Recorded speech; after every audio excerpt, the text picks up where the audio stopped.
Waalaikumsalam warahmatullahi wabarakatuh.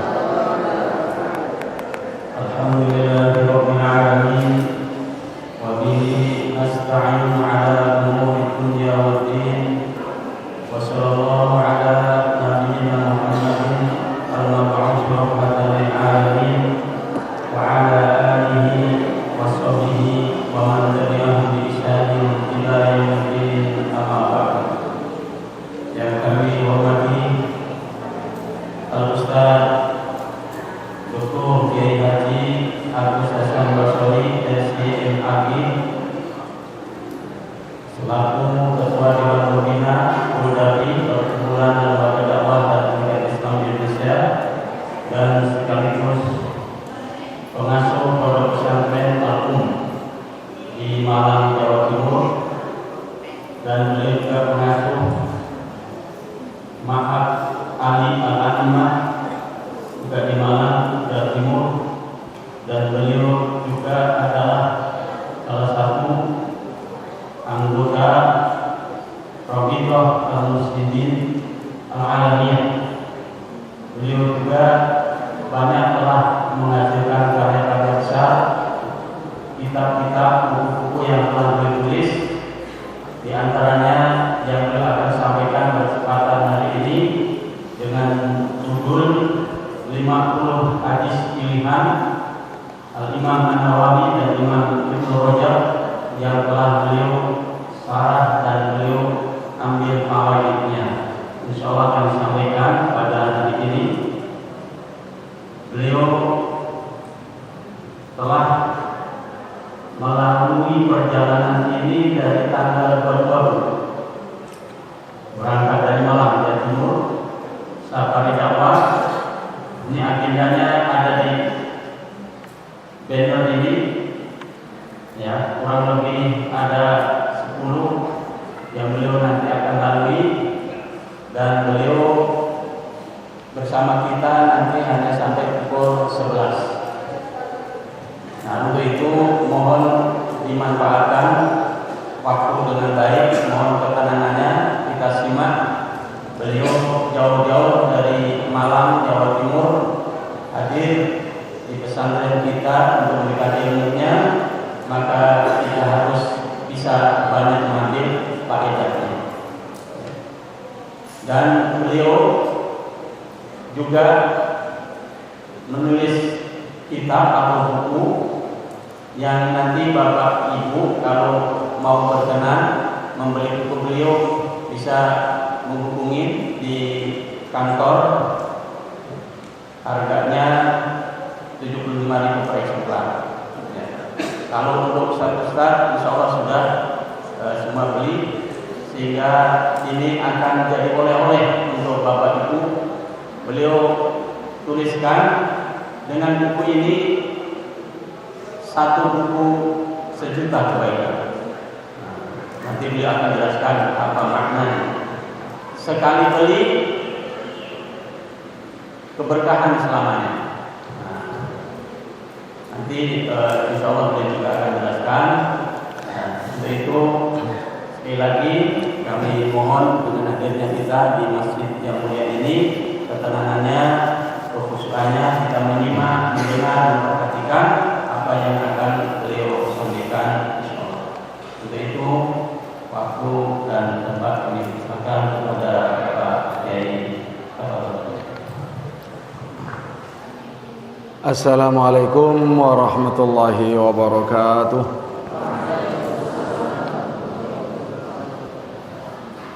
Bismillahirrahmanirrahim. Alhamdulillahi rabbil alamin. Asyhadu an la ilaha illallah wahdahu la syarikalah, wa asyhadu anna nabiyyana Muhammadan abduhu wa rasuluh. Allahumma salli wa sallim wa barik ala nabiyyina wa habibina wa qurrati ayunina Muhammad wa ala alihi azwajihi wa dhurriyyatihi wa sahabatihi wa tabi'in wa man tabi'ahum bi ihsanin ila yaumiddin. Amma ba'd.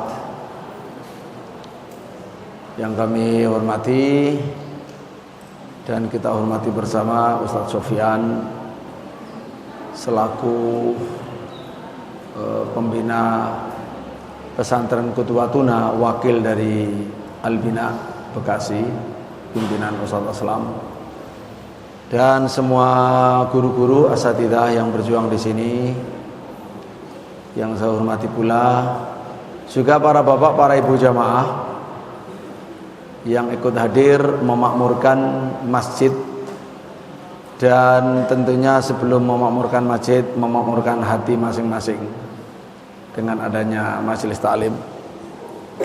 Dan anak-anakku yang sedang berjuang mencari ilmu di jalan Allah, para santri pesantren Qudwatuna yang berbahagia.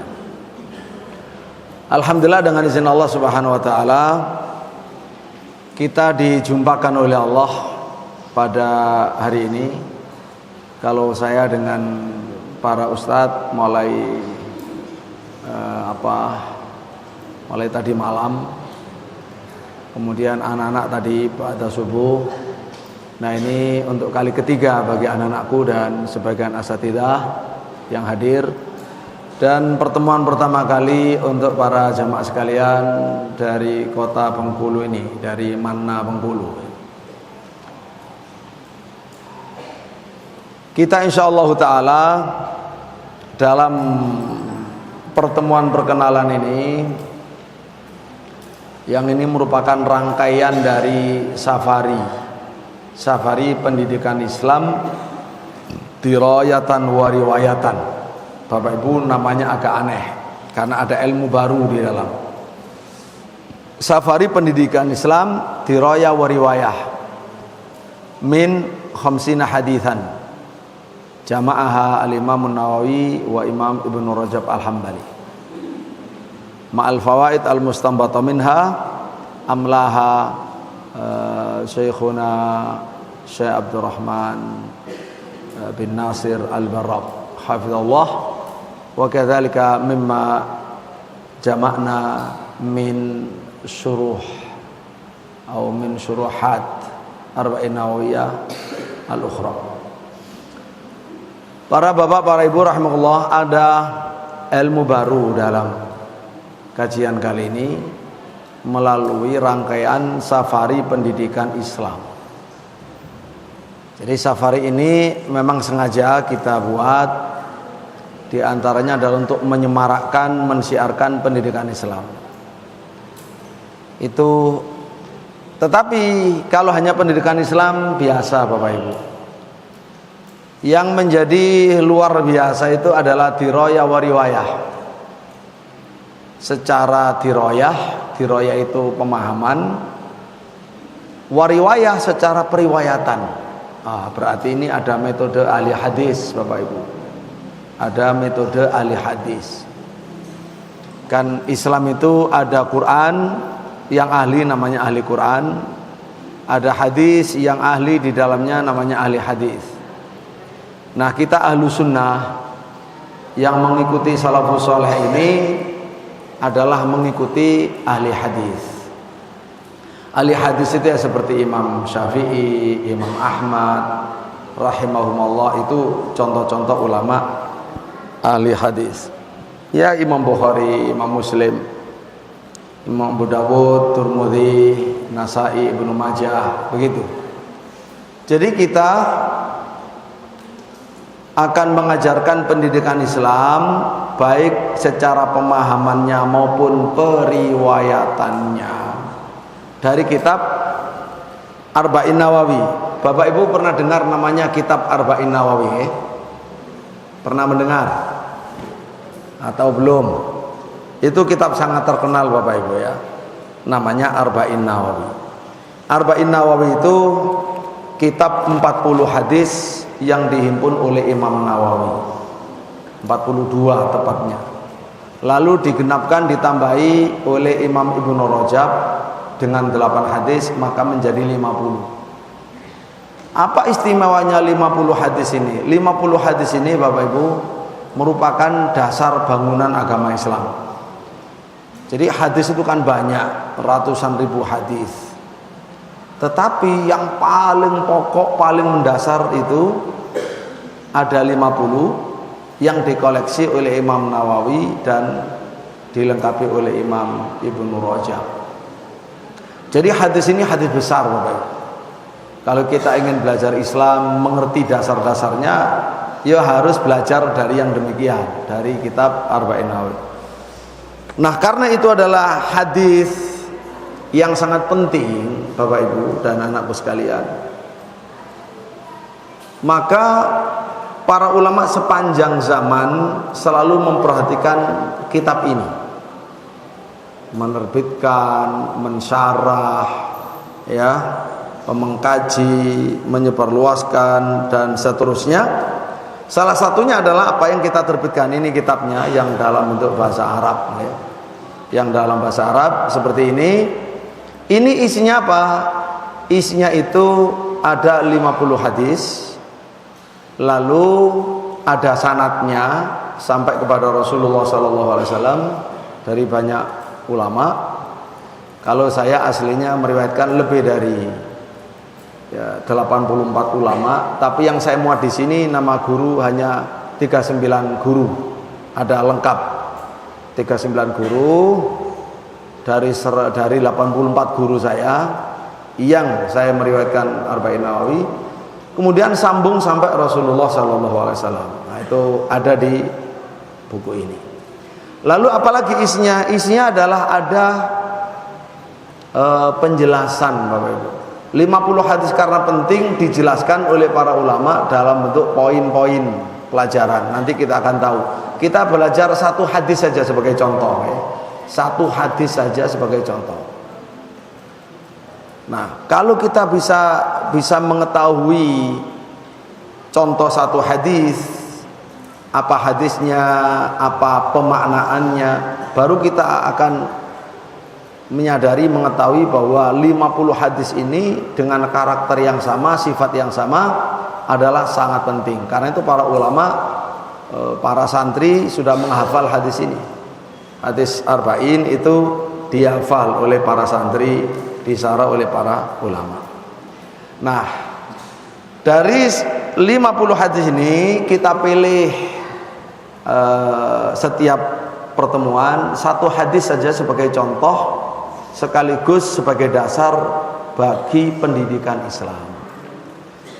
Nah, untuk pertemuan kita di sini kita akan mengambil hadis nomor 36 yang kita beri judul Mulia dengan Ilmu dan Al-Quran. Anak-anakku, jangan ngantuk. Kalau ngantuk nggak masuk ilmunya, ya. Mulia apa judulnya? Mulia dengan Ilmu dan Al-Quran. Baik. Sebelum itu Bapak Ibu, saya akan menyampaikan, karena ini termasuk majelis hadis ini. Ini termasuk ngaji nopo niki? Ngaji apa ini? Ini termasuk mengaji kitab hadis dengan pemahaman dan dengan periwayatan. Berarti ini majelis hadis. Walaupun fokusnya kita ingin mengaitkan dengan pendidikan Islam. Karena ini majelis hadis, maka harus kita mulai dengan musalsal bil awaliyah. Nah, sebelum musalsal bil awaliyah, apa itu musalsal bil awaliyah secara singkat? Tadi sudah dikenalkan oleh Ustaz Sufyan, dan memang baru pertama kali, tidak baik kalau tidak kenal. Kenalkan Bapak Ibu, saya dari Kota Malang. Saya Ketua Dewan Pembina Puldapi, Perkumpulan Lembaga Dakwah dan Pendidikan Islam Indonesia. Saya dan Ustadz Aslam termasuk ya pelopor di Puldapi ini dan berteman dari dulu. Dan kalau Ustadz Aslam mengasuh pesantren Al-Bina di Bekasi, terus juga dengan anak cabangnya di sini, maka saya mengasuh pesantren Al-Um di Kota Malang. Monggo kalau ke Malang atau dicari di Google pesantren Al-Um Malang. Alhamdulillah pesantren Al-Um Malang sudah terakreditasi oleh Universitas Islam Madinah. Kemudian SMP maupun aliyahnya akreditasi A. Kemudian setelah itu ada lagi AMQ Bapak Ibu, Akademi Mu'allimah Quran. Ini sebagai bentuk kontribusi kami atas keprihatinan kurangnya guru-guru yang ahli mengajar Al-Quran. Maka kita buat pabriknya lah, ya, sebisa mungkin kita menyiapkan AMQ, Akademi Mu'allim Al-Quran, yang mencetak guru-guru Quran, berarti termasuk pendidikan vokasi untuk putri saja dan gratis 100%. Anak setelah SMA, ya, untuk masuk cukup punya hafalan 1 juz saja untuk masuk. Kemudian kalau untuk berikutnya adalah ada MAA, Ma'had Ali Alaimah. Ini ma'had kaderisasi dai, kaderisasi hafid, kaderisasi roki. Roki itu ahli mengobati dengan pengobatan agama, ruqyah syariah tanpa kesurupan. Ini dengan biaya murah sekali karena 70%-nya ditanggung oleh yayasan. Jadi paling mahasantri itu hanya membayar makan. Ini khusus untuk putra yang nginep. Nah, kalau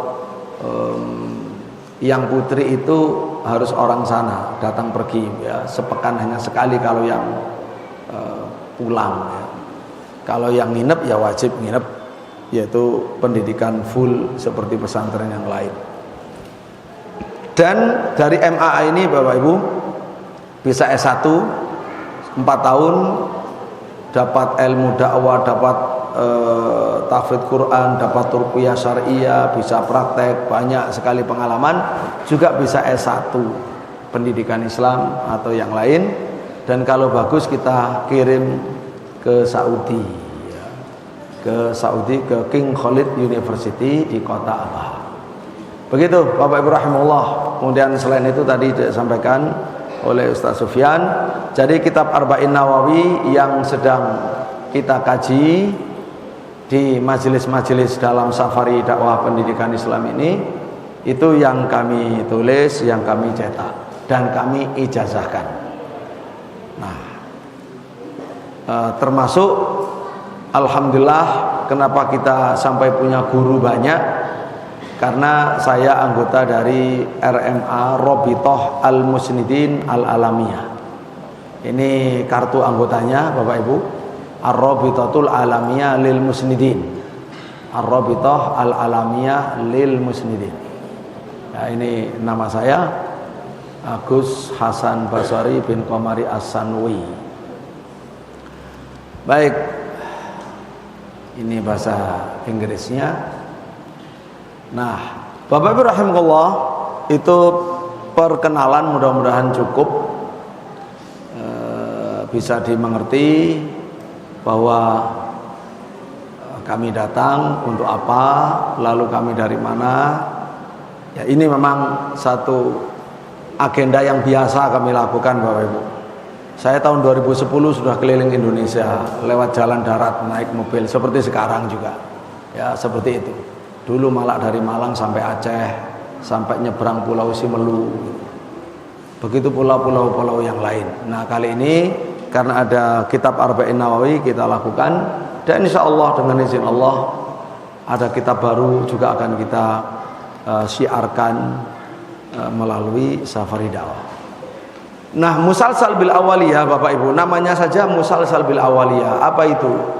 Hadis yang diriwayatkan secara berantai dari satu guru, dari satu muhaddis, ya, atau musnid, ya, dari musnid yang lain yang menjadi gurunya, dan masing-masing murid mengatakan, saya mendengar ini dari guru saya dan ini hadis pertama kali saya dengar dari beliau. Supaya ini menjadi hadis pertama yang Bapak Ibu anak-anakku dengar dari saya, maka saya sampaikan di awal majelis, namanya musalsal bil awaliyah. Baik, kita Bapak Ibu rahimahullah. Nah, kalau guru riwayatnya seperti ini diantaranya, ini guru riwayat saya dari sekian banyak ulama, ya, dari lebih dari 180 ulama. seperti ini. Ini nanti kalau saya kasih contoh, ini imam dan khatib di Masjid Nabawi, Syekh Abdul Muhsin Qasim. Nah, itulah yang memberi ijazah, gitu kan? Yang memberi ijazah kepada saya ini. Ini tanda tangan beliau, ini nama saya. Telah mendengar dari saya Agus Hasan Basari bin Qamari bin Abdul Ghani. Hadis musalsal bil awaliyah dan seterusnya. Terus sampai Rasulullah SAW di atas. Resmi, ini dari Masjid Nabawi. Itu contoh. Nah, oleh karena itulah sebagai tanda lebih-lebih untuk para ustadz dan calon ustadz anak-anakku, silahkan nanti dimanfaatkan nulis di Google Form. Nanti ada Google Form dikirim ke panitia. Silahkan ditulis dan bisa mendapatkan sanad seperti ini. Nah, misalkan Bapak Ibu tulis namanya siapa, kalau sini Ustadz Friskal kemarin, hadis musalsal bil awal, langsung muncul. Mau bahasa Arab, mau huruf Latin akan muncul. Dan untuk musalsal bil awaliyah ini saya ambilkan sebagai contoh dari siapa?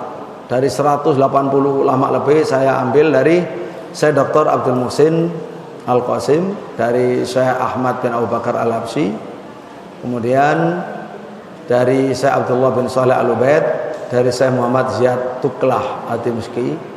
Nah, itu yang, dan dari Profesor Walid Al-Minisi, dan dari Syekh Hamid Akram Al-Bukhari.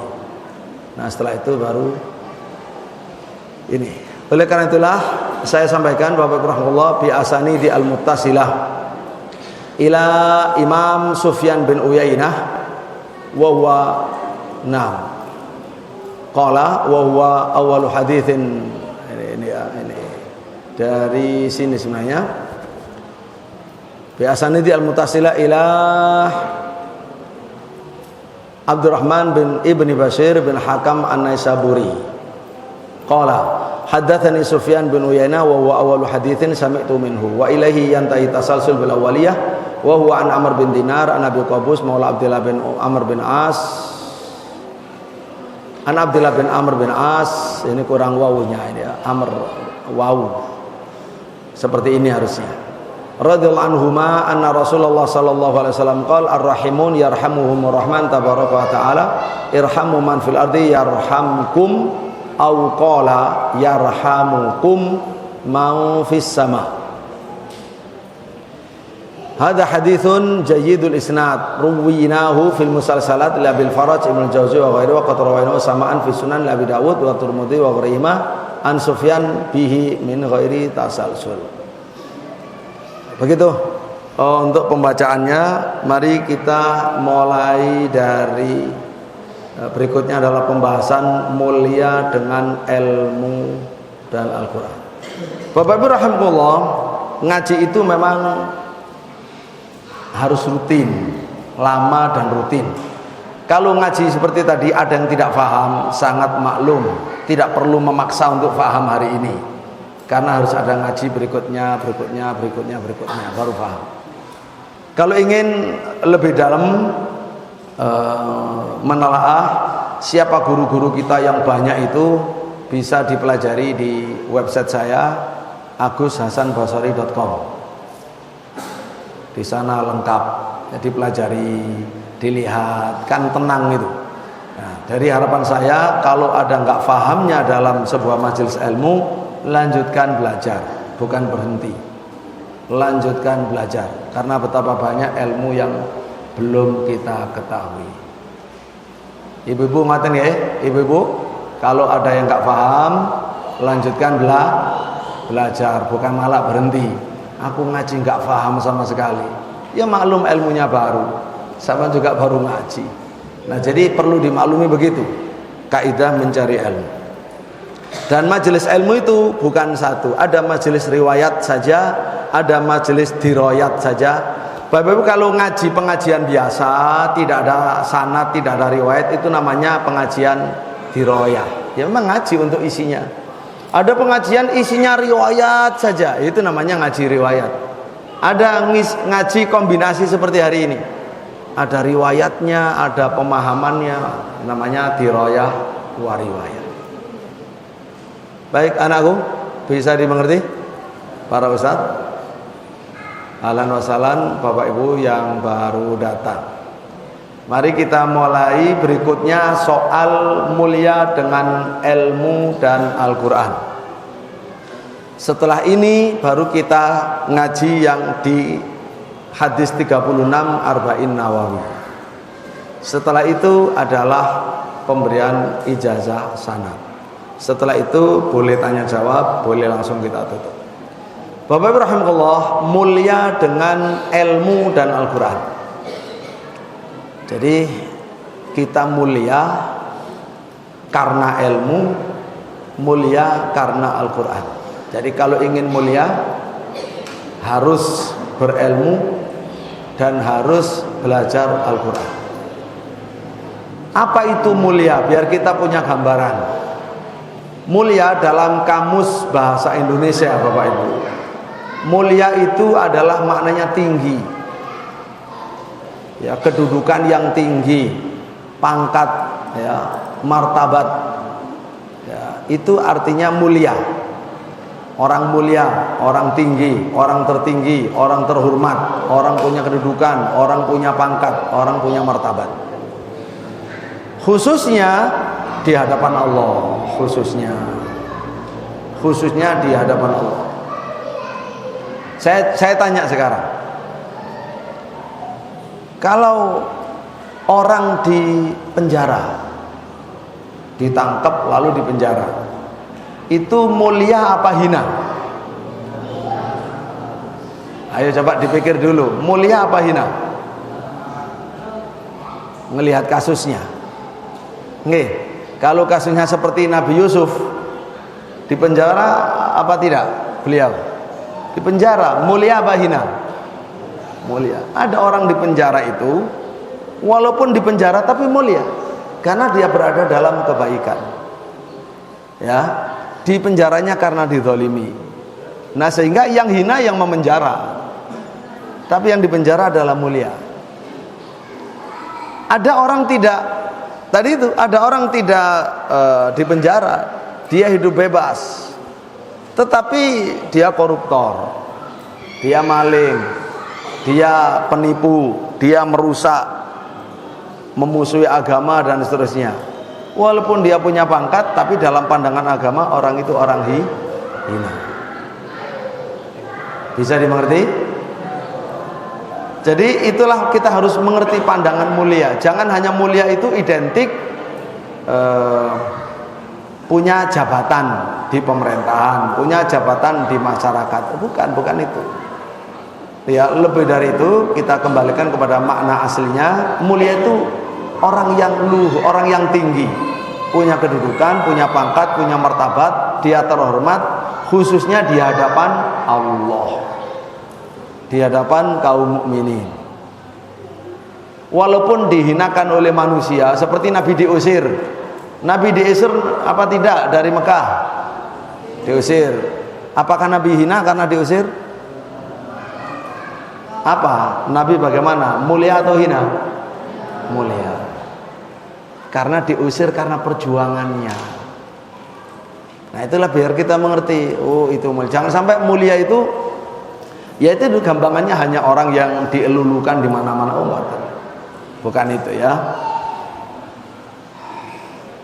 Nomor 2, kata kamus bahasa Indonesia, mulia itu ya artinya luhur, budi pekerti, bagus. Nah, berarti orang mulia, akhlaknya mulia, bagus. Walaupun dimusuhi orang. Nabi kurang apa mulianya akhlaknya, tapi tetap dimusuhi. Tapi sama orang kafir dimusuhi. Nah, mulia juga maknanya bermutu tinggi atau berharga. Jadi kita ingin menjadi orang yang terhormat karena berilmu, karena punya Al-Quran. Menjadi orang yang bermutu tinggi, berharga, bermartabat karena ilmu dan karena Al-Quran. Bapak-Ibu rahimakumullah, ini harus menjadi kesadaran kita sebagai orang muslim yang punya pandangan sempurna. Orang muslim itu memandangnya ada dunia, ada akhirat. Itu pandangan orang muslim, tidak sempit. Jangan sampai pandangan kita pandangan duniawi semata. Itu merusak kita. Itu pandangannya orang-orang jahiliyah dulu yang sudah diberantas oleh Nabi Muhammad sallallahu alaihi wasallam. Kalau saya selawat nyebut Nabi, jangan lupa berselawat kepada Nabi sallallahu alaihi wasallam. Bapak Ibu rahimakumullah, ada beberapa fakta-fakta ini perlu saya ingatkan, fakta dalam agama Islam supaya menjadi semangat kita. Makanya ngaji kita itu bersifat ilmiah, jadi harus ngikut dengan penuh kesadaran, tidak boleh ngantuk. Kalau ngantuk luput ilmunya Bapak Ibu ya. Jadi kajian kita itu bersifat ilmiah dan agak cepat karena tadi itu waktunya terbatas, ada riwayatnya. Allah Subhanahu wa taala telah menerangkan dalam Quran bahwa ilmu itu adalah sebab diangkatnya derajat seseorang, mengalahkan banyak orang. Orang mulia karena iman dan karena ilmu. Karena iman, karena ilmu. Surat Al-Mujadilah, yarfa'illahu alladhina amanu minkum walladhina utul ilma darajat. Ilmu apa? Ya tentu ilmu yang diridhoi oleh Allah. Yang tertinggi adalah ilmu syariat, kemudian di bawahnya semua ilmu yang bermanfaat, yang tidak bertentangan dengan syariat. Semua ilmu. Nanti insya Allah menjadi clear dengan penjelasan-penjelasan dari para ulama. Kemudian ma'asyiral muslimin rahimakumullah, Nabi kita Muhammad sallallahu alaihi wasallam menjelaskan kedudukan orang yang punya ilmu, khususnya dimulai ilmu yang tertinggi, ilmu agama Islam. Ilmu agama Islam yang karenanya Nabi diutus. Salah satunya adalah ilmu hadis ini. Jadi ada Quran, ada hadis. Jadi ada dua sumber, ada dua bentuk, sama-sama sumbernya wahyu dari Allah. Yang satu Al-Quran, yang satu hadis. Nah, orang yang berilmu yang dijanjikan oleh Allah untuk ditingkatkan derajatnya, itu yang bisa memahami Al-Quran dan memahami hadis. Itulah berilmu yang tertinggi yang disebut dengan para ulama. Rasulullah SAW mengatakan, man yuridillahu bi khairan yufaqihu fiddin. Siapa yang dikehendaki oleh Allah ada kebaikan pada dirinya, ya, maka dia difahamkan secara mendalam dalam agama Islam ini. Jadi ternyata Bapak Ibu, jalan menuju kemuliaan, jalan menuju kebaikan, jalan menuju kedudukan yang tinggi dalam agama Islam menurut Allah dan Rasulnya adalah tafakuh fiddin, mempelajari agama dengan mendalam. Lebih-lebih anak-anakku yang ngaji di pesantren, ini cara terbaik mendalami agama Islam. Bahkan di hadis yang lain Nabi mengatakan, khairukum fil jahiliyah khairukum fil Islam idza faquhu. Manusia terbaik di antara kamu semasa jahiliyah itu akan menjadi terbaik di masa Islam asal dengan satu syarat, kalau faham agama Islam. Ini hebatnya Islam Bapak Ibu. Orang yang mulia sebelum masuk Islam, dia akan tetap tidak kehilangan kemuliaan itu, bahkan akan bertambah, tapi dengan satu syarat, kalau mau mempelajari agama Islam yang baru ini dengan mendalam. Baru kemuliaan yang lama dibawa, ya, dosa yang lama dihapus, lalu ditambahi kemuliaan yang baru yang sesungguhnya. Itulah maka seorang tokoh ketika sebelum Islam tetap akan menjadi tokoh, tapi dengan syarat belajar dulu agama Islam. Termasuk salah kalau kita ada orang mu'alaf langsung ditokohkan padahal belum belajar Islam. Itu salah. Diundang kemana-mana, diceramah kemana-mana, ditanya segala sesuatu yang bukan ahlinya, ya keliru kita. Kalau hanya sekedar diundang cerita bagaimana sampean masuk Islam, boleh. Tapi kalau langsung berfungsi menjadi referensi, menjadi rujukan dalam detailnya agama Islam, kita yang salah. Tidak menempatkan pada tempatnya, tapi kita malah ya menjerumuskan.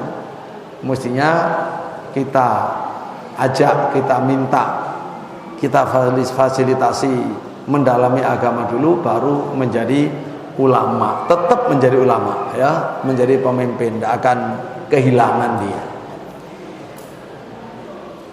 Jamaah rahimakumullah, Bapak Ibu, ini bicara mulia dengan ilmu dan Quran. Rasulullah SAW juga menerangkan bahwa siapa yang berjalan menempuh suatu jalan, suatu usaha untuk mencari ilmu, termasuk pagi hari ini Bapak Ibu hadir di sini untuk berusaha memahami apa yang disampaikan di forum ini dari keilmuan, termasuk ilmu yang baru. Siapa yang menempuh itu baik yang datang dengan fisiknya atau yang mengikuti secara online, jika ada online misalkan, yang penting ada usaha. Siapa yang melakukan satu usaha yang dengan usaha itu dia bermaksud ingin mendapatkan ilmu, Allah mudahkan jalannya menuju mana? Menuju surga. Menuju surga. Man salaka tariqan yaltamisu fi ilman sahalallahu lahu tariqan ilal jannah. Dan seterusnya banyak sekali. Enggak kelar waktunya kalau kita baca semua keutamaan orang berilmu. Bapak Ibu rahimahullah, Syekh Muhammad bin Ibrahim At-Tuwaijiri berkata, membaca Al-Quran, belajar Al-Quran, mengajarkan Quran, itu termasuk amal yang paling utama. Min afdali al-a'mal. Belajar Quran, membaca Quran bagaimana, terus jadi belajarnya, lalu membacanya, lalu mengajarkannya kepada orang lain, itu termasuk amalan yang utama yang diizinkan oleh Allah dan Rasulnya. Orang yang demikian itu layak untuk diiri, untuk dikepingini. Bapak Ibu, kita tercela kalau ingin mendapatkan nikmat seperti yang diberikan pada orang lain. Ya, itu adalah hal yang tercela. Kalau kita kepingin mendapatkan nikmat yang ada pada orang lain, yang diberikan oleh Allah kepada orang lain, kok kita kepingin? Saya kepingin seperti ibu itu, seperti bapak ibu itu, diberi nikmat ini itu. Itu tercela, tidak boleh. Kecuali dua orang yang mendapatkan nikmat, itu saja yang boleh diiri. Satu adalah orang yang diberi Al-Quran oleh Allah, diberi Al-Quran oleh Allah, diberi Al-Quran, hafal Quran, mengerti Al-Quran, faham Al-Quran, mengamalkan akhlaknya Quran, menjadikan Quran sebagai pedoman hidupnya. Terus kita kepingin, ya Allah, saya kepingin seperti orang itu. Ya, kalau saya diberi Al-Quran seperti dia, saya akan beramal seperti dia. Itu boleh, itu satu. Yang kedua, kepingin seperti orang yang diberi oleh Allah harta halal banyak, digunakan fisabilillah, siang malam infak di jalan Allah, diwakafkan untuk pesantren ini, pesantren itu, anak yatim, untuk fakir miskin, untuk masyarakat umum. Dia tidak pelit, ya, bahkan istilahnya dia akan masuk surga melalui hartanya. Nah, itu boleh diiri. Kalau saya, andai saja saya diberi harta seperti fulan, saya akan berbuat seperti fulan. Bapak Ibu, itu saja yang boleh diiri. Terpuji kalau kita iri, karena kita iri kepada ahli surga. Satu, ahli surga karena ilmu Quran. Dua, ahli surga karena harta. Tapi kalau hanya ilmu saja, ilmunya tinggi tidak diamalkan, hartanya banyak tidak diinfakkan, kita kepingin seperti mereka, itu masih dunia saja, maka tercela, tidak mengantarkan kepada surga. Nah sekali lagi ini kedudukannya orang yang ahli ilmu dan ahli Al-Quran. Saya sampaikan lagi berikutnya ini karena Nabi menyampaikan serius Bapak Ibu. Bagaimana kedudukan belajar Al-Quran? Belajar Al-Quran. Contohnya seperti apa? Uqbah bin Amir radhiyallahu anhu, Uqbah bin Amir itu cerita Nabi Sallallahu alaihi wasallam keluar dari rumahnya menemui kita. Kita waktu itu ada di Sufah, di masjid bagian belakang yang ada payonnya itu ya, di bagian belakang itu tempat bertemunya orang fakir miskin. Orang fakir miskin ngumpulnya di masjid di tempat namanya Sufah. Di tempat namanya Sufah. Jadi itu termasuk ya penampungan sementara, menolong orang-orang nggak punya rumah, orang-orang musafir, kumpul di Sufah. Cukup banyak dulu, ya bisa sampai 70-an orang. Terus berkurang karena menikah, lalu sudah dengan istrinya, karena bekerja bisa punya rumah, lalu keluar dari Sufah. Sampai ya itu memang penampungan di masjid ya. Nabi SAW bertanya kepada semua sahabat yang sedang di Sufah.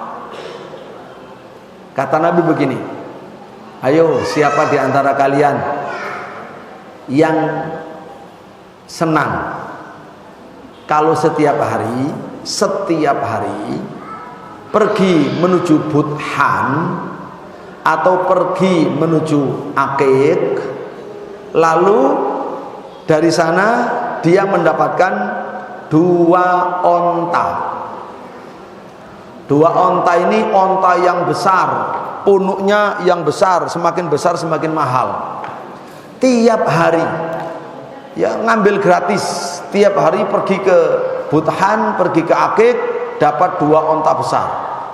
Punuknya besar, harganya mahal. Tanpa ada dosa. Itu ngambilnya halal. Tidak mencuri, tidak mengambil milik orang, halal, mengambil halal. Ayo siapa yang suka? Terus ini jangankan Nabi bersabda di depan orang Sufah yang rata-rata orang melarat, di depan orang kaya saja ya mesti senang juga. Tiap hari tinggal ngambil gratis onta-onta besar mahal. Akhirnya para sahabat bertanya, ya Rasulullah, kami semua senang, kepingin dengan itu ya Rasulullah. Kami semua kepingin mendapatkan itu. Lalu Nabi menyampaikan, nah kalian kepingin, kalau kepingin begini caranya. Mengapa kalian tidak pergi, salah seorang kalian pergi ke masjid untuk belajar, pergi ke masjid untuk ikut di halaqah ilmu ya seperti sekarang. Tapi kalau bisa itu tiap hari, halaqah tiap hari, rutin. Atau membaca 2 ayat dari kitab Allah, rutin. Ini penting, rutin. Makanya tadi saya katakan mencari ilmu itu rutin. Kalau nggak paham, jangan berhenti, lanjutkan ya, baru nanti akan paham. Atau membaca 2 ayat saja dari Al-Quran. Itu justru lebih baik daripada dia pergi ke Budhan, pergi ke Akik untuk ngambil onta besar tiap hari 2 onta gratis. Kalau kalian senang itu, maka ada yang lebih baik. Cuma bedanya itu materi, kekayaan materi, ini kebaikan berbentuk ukhrawi. Nah, kalau duniawi rata-rata orang maju, kalau ukhrawi rata-rata orang mundur ya. Karena ukhrawi itu berkaitan dengan iman, Bapak Ibu. Kalau kita beriman, maka kita yakin. Sama dengan yakinnya manfaat onta besar tadi. Tapi kalau kita tidak beriman, ya kendur. Ya kendor kita, enggak semangat. Jadi berkaitan dengan keimanan. Terus kata Nabi, itu lebih baik daripada kamu mendapatkan 2 onta fisik, atau 3 onta fisik, atau 4 onta fisik, ya, atau bilangan-bilangan di atasnya. Lebih baik kamu tiap hari pergi ke masjid untuk belajar atau membaca Al-Quran tiap hari ya 2 ayat. Bapak Ibu rahimahullah, ini luar biasa.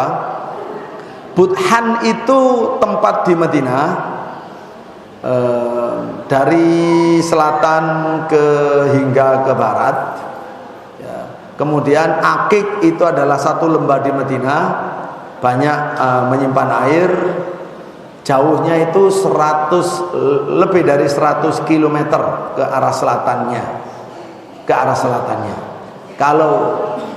Kalau secara fisik pergi 100 kilo ngambil 2 onta besar, itu berapa kalau bayarannya? Itu berarti kerja dunia mahal, itu halal. Ya, sampai digambarkan seperti itu oleh Rasulullah SAW. Terus kenapa kok Budhan dan Akik saja yang disebut oleh Nabi? Karena itu adalah 2 tempat yang paling dekat dari Madinah. Ya, tempat pasar onta. Ya. Jadi tempat yang di situ adalah jual beli onta terdekat dari Madinah. Budhan dan Akik. Nah, itu disebut oleh Nabi, tanpa dosa, tanpa mencuri, tanpa ngakali, dan seterusnya. Bapak Ibu rahimahullah, jadi artinya apa? Artinya itu kelipatannya sama Bapak Ibu. Kalau kita baca 2 ayat rutin per hari, kita sama dengan apa? Punya pahala lebih daripada kalau kita punya 2 onta yang besar. Kalau membaca 3 ayat, ya lebih dari 3 onta yang besar. Kalau 4 ayat, lebih dari 4 onta. Begitu seterusnya. Jadi ada kelipatannya. Maka di sini ada dalil sekaligus belajar ilmu di masjid dan membaca Quran rutin. Belajar rutin di masjid dan belajar dan membaca Al-Quran rutin, walaupun 2 ayat. Bapak Ibu insya Allah rutin ya baca Qurannya. Nggih, kalau iya selamat. Ya, kalau belum, ayo jangan ketinggalan kafilah. Itu kebaikan yang luar biasa. Kalau anakku di pondok, insya Allah dijamin pasti baca, karena ada program memang baca Al-Quran. Bapak Ibu rahimahullah, berikutnya supaya tambah gambaran gamblang ya. Di antara kemuliaan orang yang berilmu dan beral-Quran,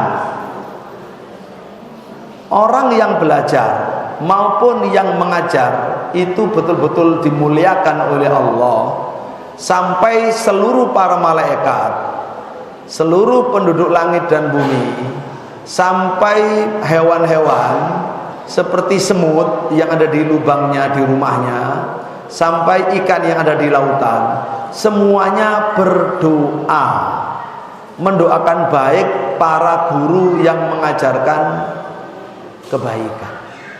Jadi orang ahli ilmu itu maupun ahli Quran terus mengajarkan, itu enggak tanggung-tanggung Bapak Ibu. Yang mendoakan itu para malaikat semuanya, penduduk bumi semua, sampai hewan, semut, sampai ikan di laut yang bilangannya tidak tahu kecuali Allah, itu mendoakan para guru. Betapa mulianya seorang guru agama, muallim an-nasa al-khaira, muallim, guru, an-nasa yang mengajari manusia al-khaira, kebaikan. Anak-anakku, apakah ingin mendapatkan hidupnya selalu sampai tidur tapi didoakan oleh malaikat? Kepingin enggak? Kepingin? Ibu-ibu kepingin tidur dapat doanya malaikat, doanya ikan, doanya hewan-hewan sampai semut. Kepingin apa tidak?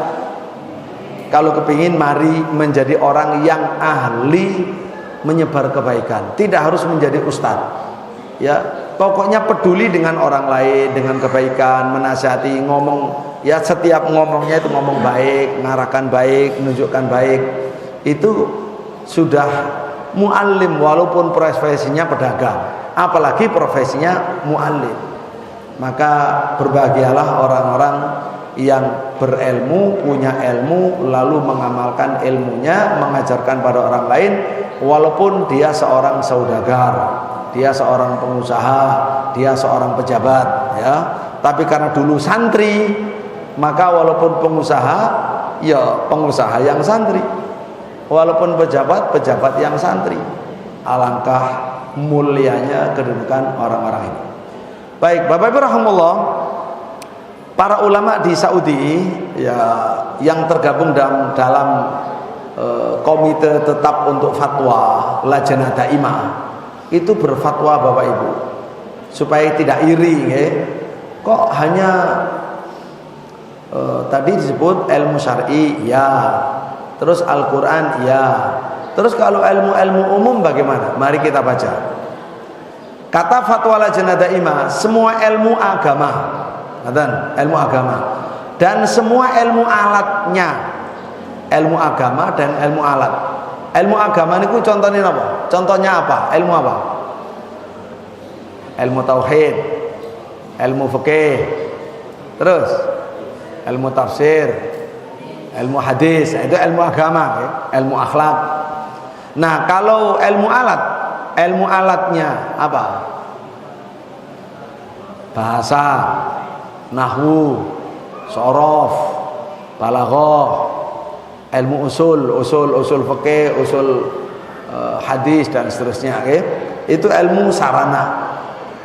Dan semua ilmu yang menjadi wasilah yang membantu untuk memahami ilmu syar'i itu masuk. Itu masuk Bapak Ibu. Ya. Kemudian berikutnya, bagaimana kalau ilmu dunia? Ada yang ahli bangunan, ada ahli IT, ada ahli perkebunan, ahli kelautan. Ini gimana? Ahli lingkungan, ahli tata kota, ya, mengatasi banjir, mengatasi kemacetan dan seterusnya gimana? Semua ilmu dunia yang dibutuhkan oleh umat manusia. Perhatikan Bapak Ibu. Semua ilmu dunia yang dibutuhkan oleh umat manusia, oleh masyarakat, yang kehidupan masyarakat bergantung pada ilmu itu, seperti ilmu kesehatan, kedokteran, medis, ilmu pertanian, ilmu industri dan lain sebagainya. Jika memang pemiliknya bagus niatnya, dan orang yang mempelajari ilmu-ilmu umum pendukung ini bagus niatnya, orang yang mengamalkan ilmunya tadi bagus niatnya dan digunakan untuk kemanfaatan masyarakat, apalagi masyarakat Islam, kemudian juga masyarakat luas, ingin memuliakan masyarakat Islam, ingin mencukupi masyarakat Islam supaya tidak bergantung dan didikte sama negara-negara kafir, maka ini juga masuk ke dalam rombongan orang-orang yang mulia karena ilmu. Bisa difahami ya? Bisa difahami. Tetapi tetap derajat ketinggiannya berbeda-beda. Ya, mengikuti kedekatannya dengan ilmu agama atau kekuatan kemanfaatannya maupun kekuatan niat ikhlasnya karena Allah Ta'ala. Bapak Ibu rahimahullah, ini kita persingkat. Kita persingkat saja. Yaitu ada hadis Nabi SAW yang menerangkan bahwa kedua orang tua, ya, Bapak Ibu rahimahullah, jadi nanti di akhirat itu ada dua orang tua yang diberi oleh Allah Subhanahu wa taala mahkota, diberi oleh Allah mahkota di kepalanya. Ini orang tua. Mana tadi ini ya?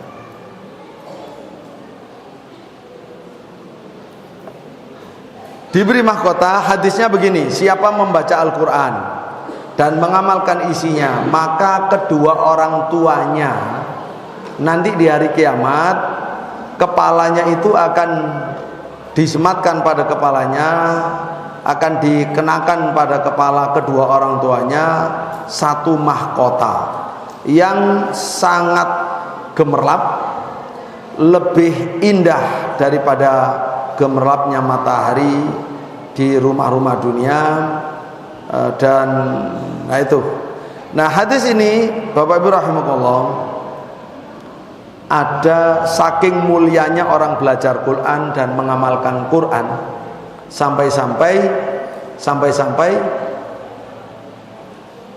orang tua dari anak yang belajar Quran dan ahli Quran itu nanti di hari kiamat dimuliakan oleh Allah, dibedakan dengan orang tua yang anaknya tidak belajar Quran dan hafal Quran, yaitu diberi, ini hadisnya, diberi mahkota oleh Allah yang sangat indah. Ini tentu pemuliaan yang luar biasa, mulia karena anaknya disekolahkan, dipondokkan di pondok Quran, ahli membacanya, ahli mengamalkan isinya.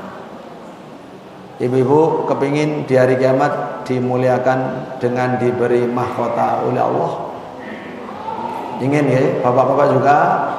Maka jangan segan-segan mondokkan anak di pondok yang memang sangat perhatian dengan akidah yang benar, dengan sunnah yang benar, dengan Al-Qur'annya yang benar.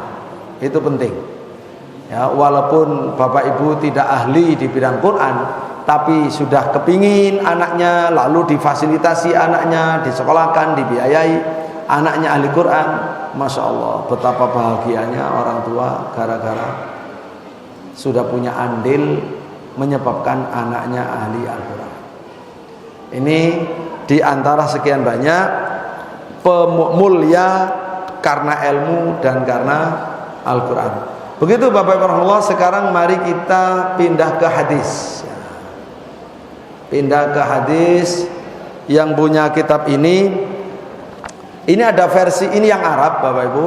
Saya juga membawa yang versi Indonesia walaupun belum cetakan resmi. Yang Indonesia itu untuk kurikulum SD.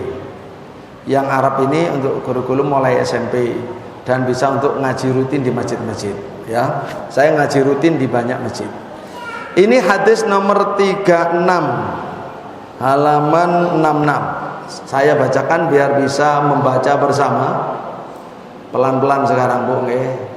Sekarang pelan-pelan biar ada ambaannya ya, ada nafasnya. Di halaman 66. Nah, ini halaman buku ini halaman 66.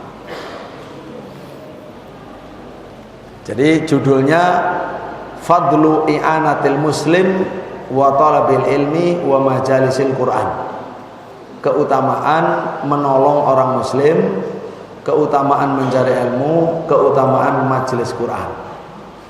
Hadis 36. Saya baca, nanti ditirukan. Sekarang saya baca saja dulu.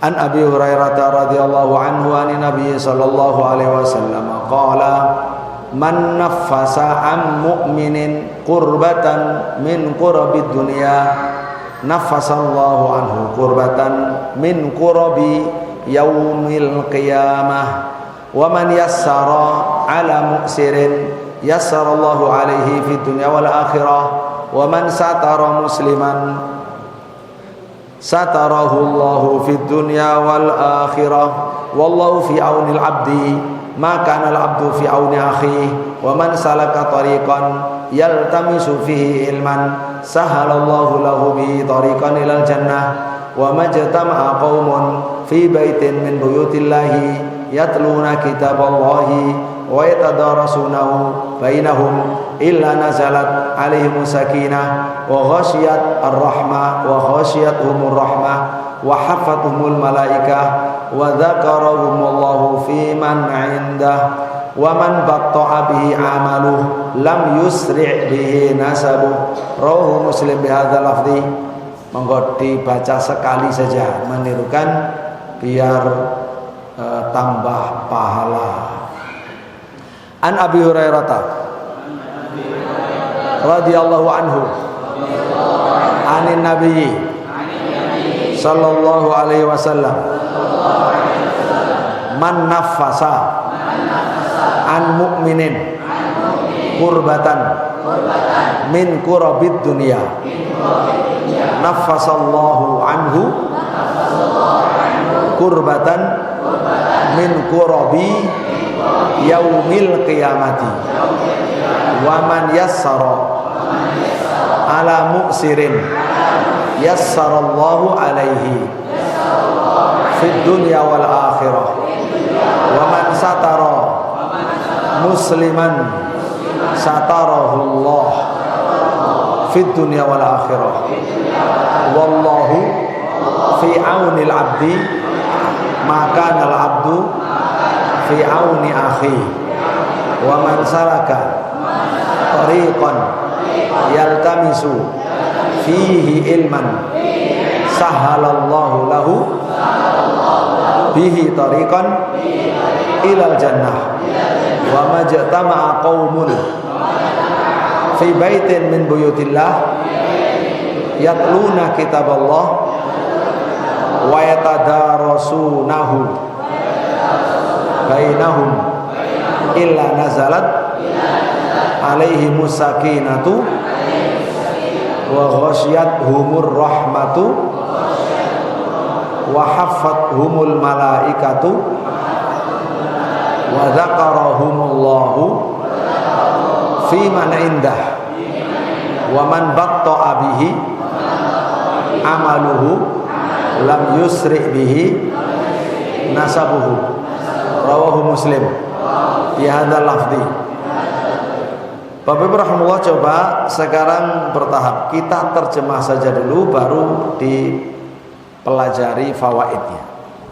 Hadis 36 ini berisi keutamaan menolong orang Islam, keutamaan mempelajari ilmu, keutamaan majelis-majelis Al-Qur'an.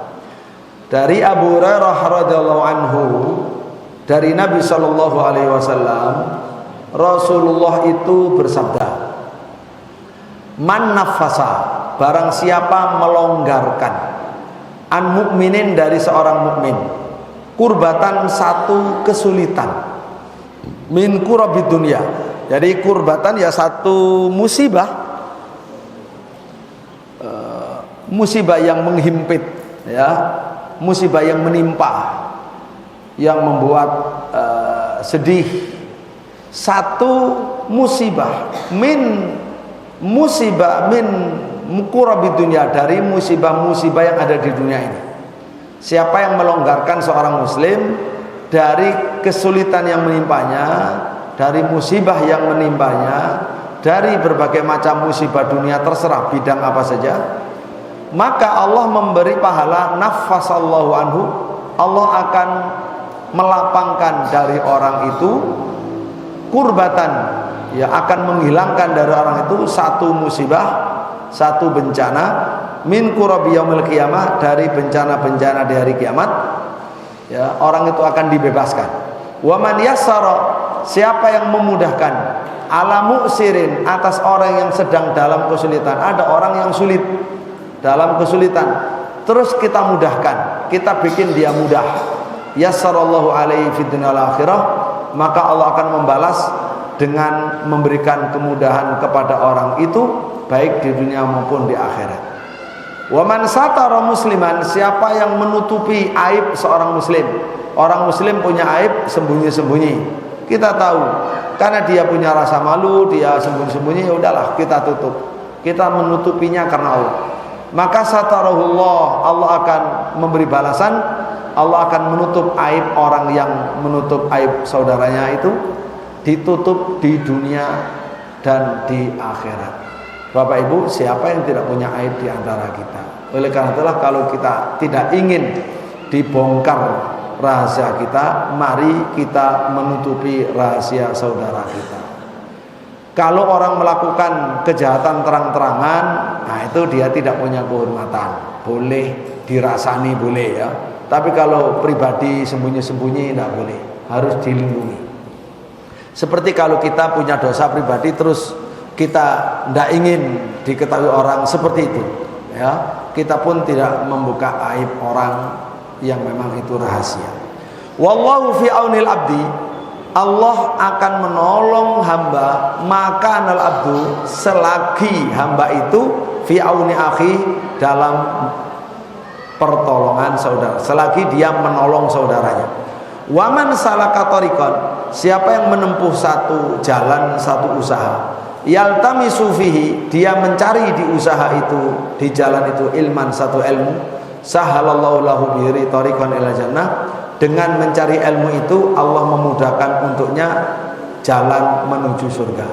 Wa majtama'a qaumun, tidaklah ada satu kaum yang berkumpul fi baitin min buyutillah, di salah satu rumah Allah seperti yang kita lakukan hari ini, yatluna kitab Allah, yang membaca kitab-kitab Allah, kitab Allah, wa yatadarasunahu, dan mempelajari kitab Allah, bainahum, di antara mereka, khususnya khalaqul Quran, khalaqul tafsir, khalaqul fiqih, tauhid dan seterusnya ya.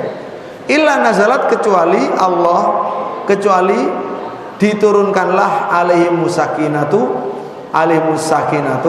turunlah kepada mereka sakinah. Orang yang bermajelis seperti kita Bapak Ibu itu akan diberi ketenangan oleh Allah. Wa ghasyiyatuhumur rahmah, akan diliputi oleh rahmat. Wa hafatumul malaika, akan dikelilingi oleh para malaikat. Yang keempat fadilahnya, wa dzakarahumullah, Allah akan menyebut orang-orang seperti kita yang bermajelis ilmu di masjid, bermajelis Quran di masjid, akan disebut oleh Allah fiman indah, di tengah masyarakat langit, masyarakat malaikat. Jadi kita dibangga-banggakan oleh Allah di hadapan para malaikatnya. Waman batta'a bi amaluh, siapa yang amalnya membuatnya berjalan lambat. Nanti kita di akhirat itu Bapak Ibu, kita akan melewati sirat. Ada yang secepat kilat, ada yang secepat larinya kuda, secepat larinya orang. Ya, ada yang berlari, ada yang berjalan, ada yang ngesot ya. Itu semuanya, ada yang pelan sekali sampai ngesot tadi. Siapa yang ilmunya membuatnya lambat di akhirat dalam berjalan, lam yusri bihi nasabu, maka nasabnya semulia apapun nasabnya tidak bisa membuat cepat. Ini penting sekali. Kita tidak boleh mengandalkan nasab, harus mengandalkan amal yang kita lakukan karena Allah. Kalau amal sudah bagus, nanti nasab itu berguna. Tapi kalau amal tidak bagus, nasab tidak berguna. Ini perlu kita pahami. Siapa di antara kita punya nasab? Nasab darah biru, nasab ulama, nasab kiai, nasab keturunan sultan, fulan-fulan. Itu enggak ada gunanya kalau kita tidak beriman. Tidak ada gunanya kalau kita tidak ikut Quran Sunnah. Tidak ada gunanya kalau kita tidak mujahadah, berjuang mendekatkan diri pada Allah. Nah kalau sudah, itu baru nasab-nasab itu bermanfaat ya. Baik Bapak Ibu Allah, itu adalah selesai pembacaan hadis ya. Selesai pembacaan hadis.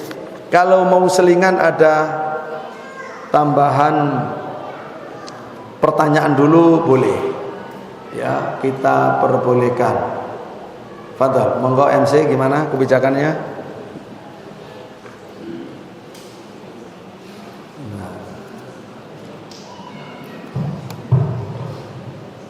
Ya, Bapak Ibu dan juga jemaah sekalian, ini dari Bapak Kiai menyampaikan, kalau ada yang bertanya akan diberikan hadiah buku beliau.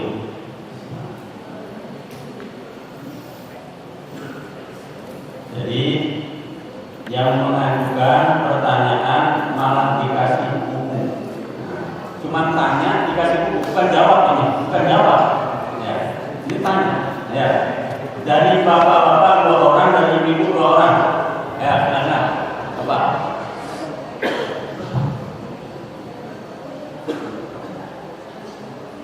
Ya, berdiri aja. Waalaikumsalam warahmatullahi wabarakatuh.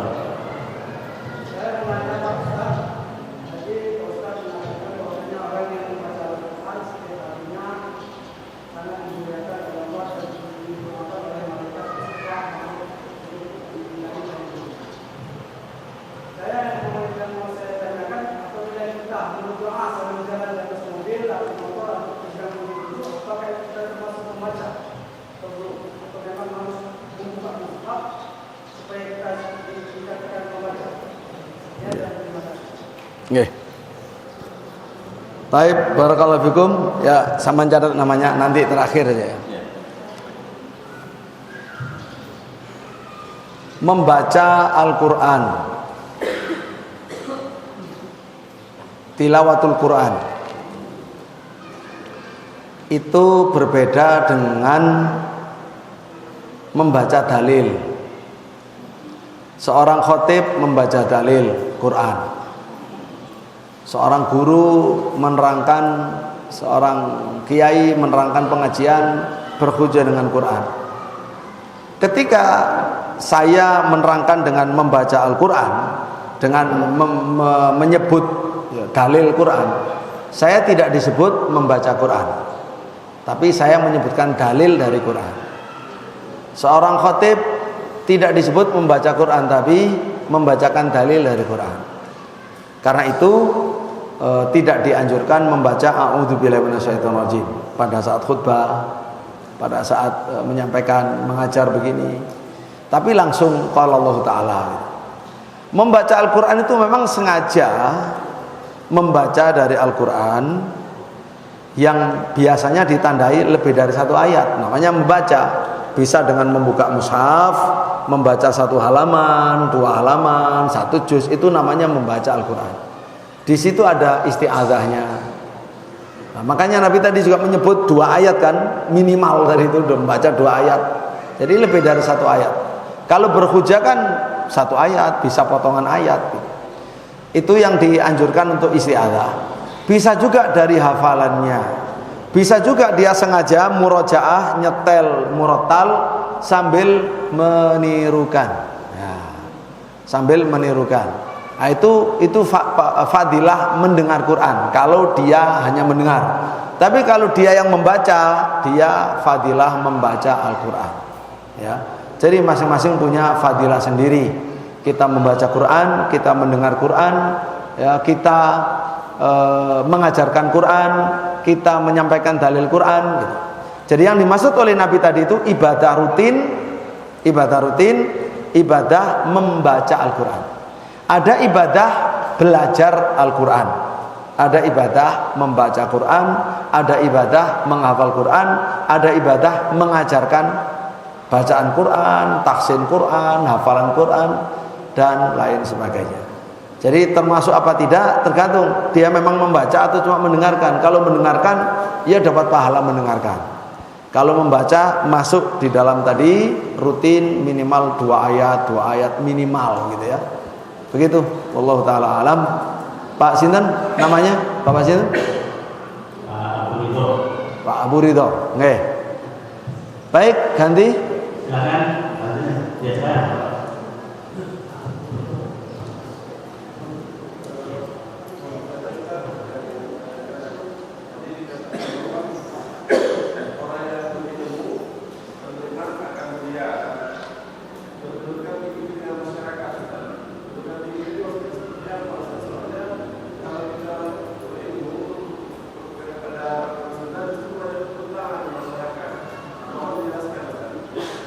Baik. Barakallahu fikum. Ya, berilmu tapi kemudian bertentangan dengan yang lain, dengan masyarakat. Tadi sudah saya singgung.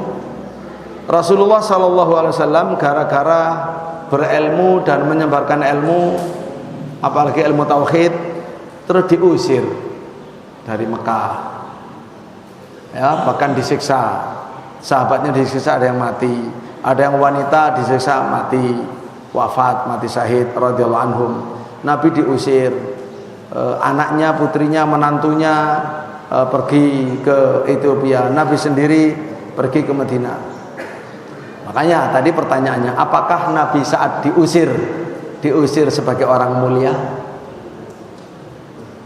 atau sebagai orang yang hina? Sebagai orang mulia. Siapa yang hina? Yang mengusir.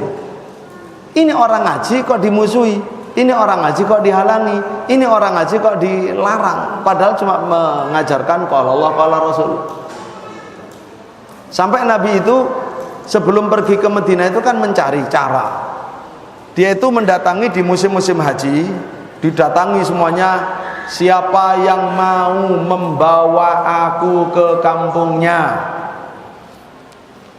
agar aku bisa menyampaikan firman-firman Tuhanku, karena aku di sini sudah dilarang tidak boleh menyampaikan Quran. Itu Nabi menyampaikan begitu. Dan Nabi tidak mengajak untuk masuk Islam, tapi Nabi itu nawarkan, siapa yang memfasilitasi saya untuk berdakwah, wes gak usah masuk Islam dulu, pokoknya mau melindungi aku di kampungnya biar aku bisa menyampaikan Quran. Sampai seperti itu. Nah, Nabi SAW dimusuhi dalam keadaan mulia, diusir dalam keadaan mulia, nanti menang datang di Mekah juga dalam keadaan mulia. Dia sudah mulia dalam dirinya walaupun dimusuhi oleh orang, karena mulianya dalam pandangan Allah, bersama Allah, dengan pertolongan Allah. Itu yang kita, kenapa di awal saya mulai dengan kata apa sih mulia? Apa itu mulia? Termasuk tadi contohnya Nabi Yusuf alaihissalam, dia dipenjara. Apakah dia hina? Enggak, dia mulia. Siapa yang hina? Yang memenjarakan. Karena kasusnya dia orang baik, dia ajak berzina nggak mau, terus dipenjara. Jadi kan yang menghina adalah yang memenjarakan, yang mengkasuskan. Begitu. Jadi kalau kita berdakwah betul-betul kita tidak salah, akhlak sudah mulia, ya bijak sudah bijak, kurang apa? Ta'liful qulub sudah, tapi memang terus kita diusir, dimusuhi. Kalau betul itu kita tidak punya salah, kita murni dalam keadaan mulia. Seperti Nabi tidak punya salah ketika diusir, ya. Tapi masyarakatnya yang memang keterlaluan, gitu. Sama dengan nabi-nabi yang lain. Nabi tidak punya salah, akhlaknya mulia, ajakannya tauhid, tapi mereka tidak mau menerima tauhid sehingga memusuhi yang membawanya. Jadi tetap dia sebagai mulia. Walaupun Nabi ada yang dibangkitkan di hari kiamat seorang diri, tidak punya murid, ya, ada punya murid 2 misalnya. Dia tetap Nabi, kedudukannya tidak berkurang, dia mulia walaupun dimusuhi, dia tetap mulia. Jadi demikian itu penjelasannya, mulia dengan ilmu dan Al-Quran. Jangan mulia itu bayangannya dapat duit, dapat kedudukan. Berarti kalau diusir, berarti hina dia. Itu belajar di mana, mondok di mana, kok hasilnya diusir, ya. Dia hafal Quran, kalau gitu aku nggak mau ngapal Quran. Ini salah memahami kemuliaan. Barakallahu fikum. Baik, yang ibu dulu. Ya. Bapak dua bisa ibu ke depan. Oke, monggo. Ibu menyiapkan pertanyaan dua. Oh ya. Bentar, ibu ya. Ini hadiah untuk Bapak Ibu tadi. Yang pertama ini jenggot cadar cingkrang, identitas agama atau teroris. Yang satu manhaj salaf, jalan kebenaran dan keselamatan. Tadi yang pertama yang berhak memilih. Sama milih yang mana? Yang ini. Baik, fadhal, barakallahu fikum. Nggih. Nggih. Barakallahu fikum. Nggih. Ya, Ibu silakan.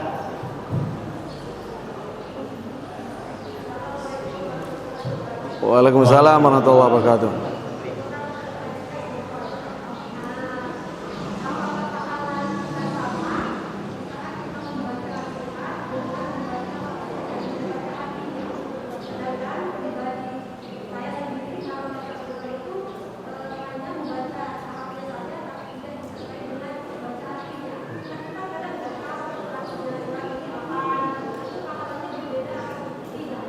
Nggih. Ya, baik. Baik. Barakallahu fikum. Pertanyaan bagus sekali tentang membaca Al-Quran tidak tahu artinya, apakah juga berpahala? Iya. Sabda Nabi tadi tidak dibedakan mau ngerti mau tidak ngerti, ya. Pokoknya baca Quran. Baca Quran itu punya nilai besar. Satu huruf satu kebaikan, ya. Satu kebaikan dilipat gandakan 10 kali lipatnya. Ini satu-satunya kitab di bumi tidak faham isinya, artinya, ya. Membacanya pun sudah dapat pahala besar. Tapi kalau ada orang yang membacanya sangat mengerti, dia punya fadilah sendiri, masuk dalam hadis Nabi Shallallahu Alaihi Wasallam, al-mahir bil Quran ma'al kiramil baroroh. Dia akan bersama para malaikat, artinya derajatnya tinggi. ya dia akan bersama malaikat. Malaikat akan turun ya bersama dia. Ini kan termasuk karomah wali. Ya seperti sahabat yang baca Quran terus malaikat turun bersamanya, dia bersinar. Begitu dia berhenti, dia naik ke atas, begitu ya. Itu artinya orang-orang yang mahir dalam Al-Quran punya fadilah khusus ya tersendiri.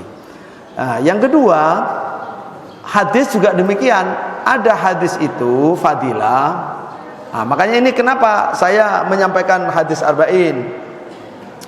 Hadis arba'in, Bapak Ibu rahimallah, atau hadis secara umum, itu ada fadilah besar bagi yang menyebarluaskan walaupun nggak faham artinya.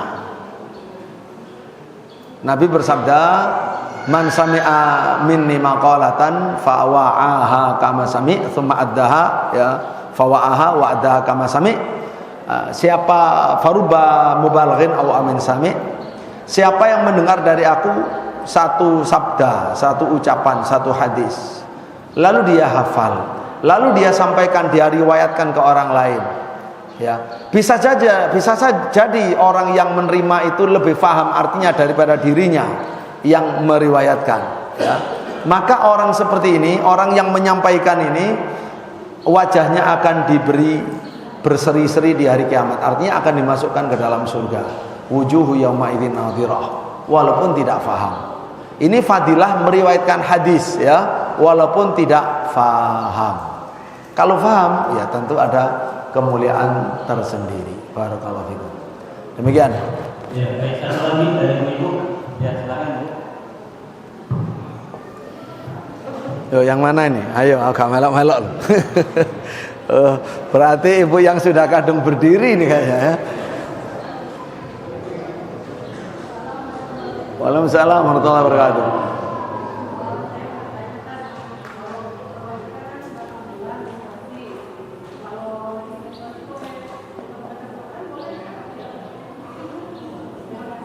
Barakallahu fikum. Orang yang berhalangan, wanita yang berhalangan yang datang bulan, ya, itu yang sepakat boleh mendengarkan bacaan Quran. Mendengar murattal, mendengar orang membaca Quran, ya, setoran Quran, itu boleh. Mendengar itu tidak ada halangan. Nah, kalau membaca, menegur boleh. Kalau membaca sendiri seperti dia tidak berhalangan, nah itu yang khilaf para ulama, tidak membolehkannya. Apalagi memegang, maka masuk ke dalam hadis la yamasul qur'ana illa tahir. Tidak boleh menyentuh Quran kecuali orang suci, ya. Suci dari hadas, bukan hanya suci dari kesyirikan, tapi suci dari hadas. Nah, sebagian ulama kalau untuk memang tujuannya darurat untuk murojaah menghafal Quran membolehkan, tapi darurat. Kalau seandainya bisa tidak dengan murojaah lesan, melainkan cukup dengan nyetel kaset, dia mengikuti, hatinya mengikuti, itu boleh, nggak ada masalah. Nah, jadi itu tadi ada khilaf. Kalaupun terpaksa insya Allah tidak apa-apa, tapi kalau bisa menghindari lebih baik, artinya dengan cara lain. Barakallahu fikum. Terima kasih.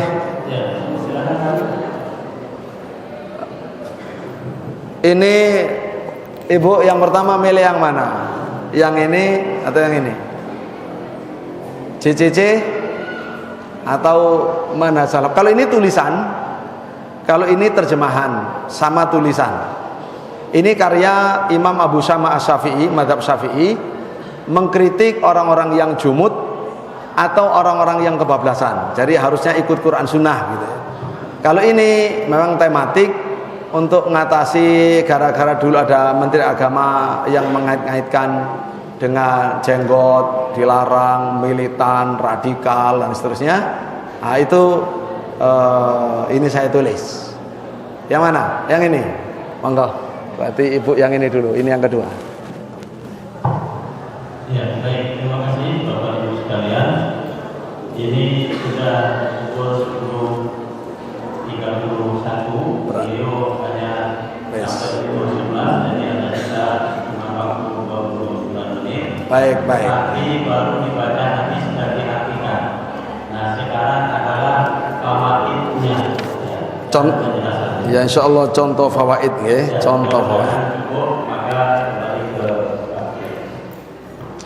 Taib kita Bapak Ibu rahimahullah, ini ada 26 fawaid.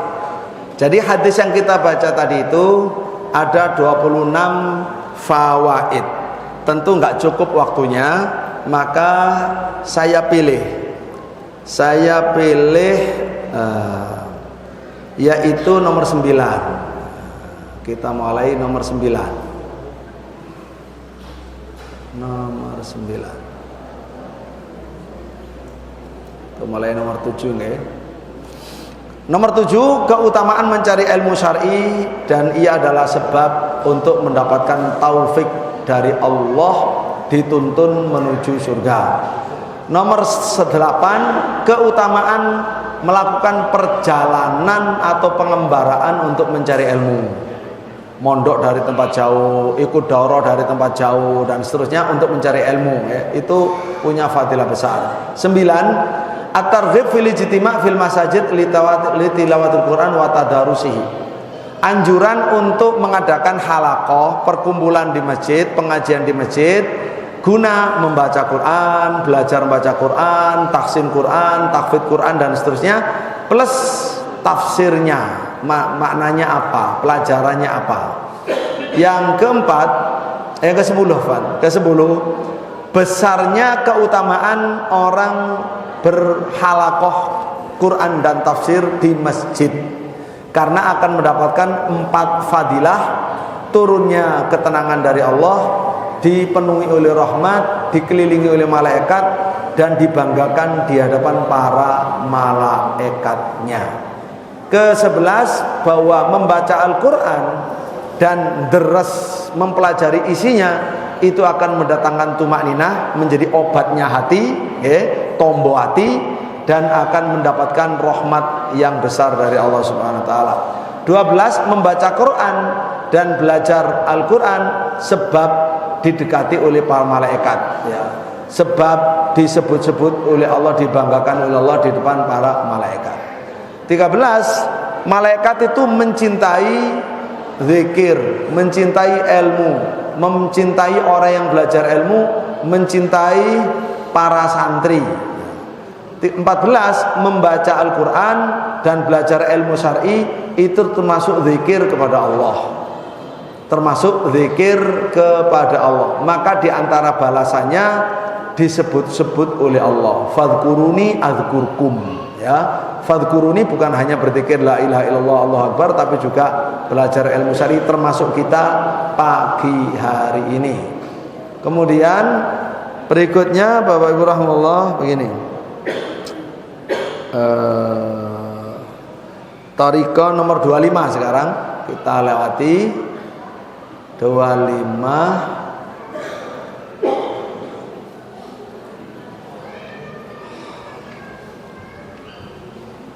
penyebutan Nabi secara mutlak, jalan yang menuju kepada ilmu, itu mencakup jalan yang bersifat fisik, kita datang dengan melangkahkan kaki, ataupun jalan yang bersifat non fisik, yaitu segala usaha yang bisa mendapatkan ilmu.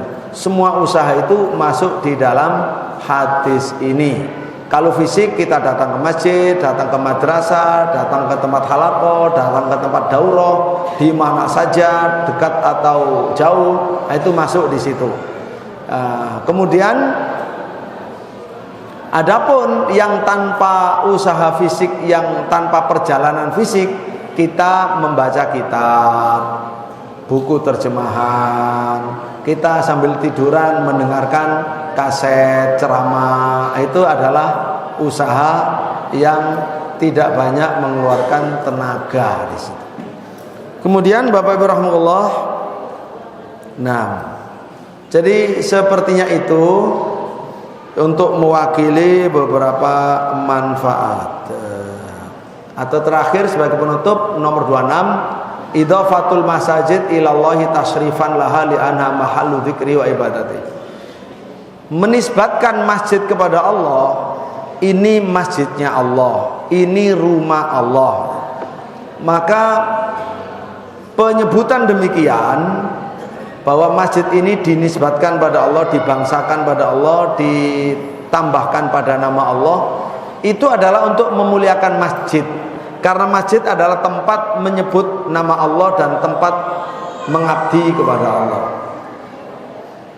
Sesuatu yang dinisbatkan kepada Allah itu ada kalanya sifat, ada kalanya benda yang berdiri sendiri. Ya. Ada kalanya sifat, ada kalanya benda. Sifat yang ada pada benda atau benda itu sendiri. Contoh yang pertama. Sifat Allah dinisbatkan kepada Allah. Contoh qudratullah, kekuasaan Allah, izzatullah, kemuliaan Allah, hikmatullah, hikmahnya Allah, ilmullah, ilmunya Allah, dan seterusnya ya. Itu adalah sifat dinisbatkan pada Allah. Sifat dinisbatkan pada Allah. Sekarang contoh benda dinisbatkan pada Allah. Contoh naqatullah, ontanya Allah. Masajidullah, masjid-masjidnya Allah. Baitullah, rumahnya Allah. Maka ini adalah termasuk makhluk dari makhluk Allah. Makhluk yang diidhofahkan kepada Allah, berfungsi untuk memuliakan makhluk tersebut gitu. Berbeda kalau Al-Quran, kalamullah itu sifat dinisbatkan pada Allah, bukan makhluk dinisbatkan kepada Allah. Itu harus dipahami. Yang ketiga, ada tiga ya. Yang ketiga adalah sifat yang berdiri, sifat dia adalah makhluk berdiri sendiri. Ayakuna ainun qaimah binafsiha walakina fi ainin ukhra.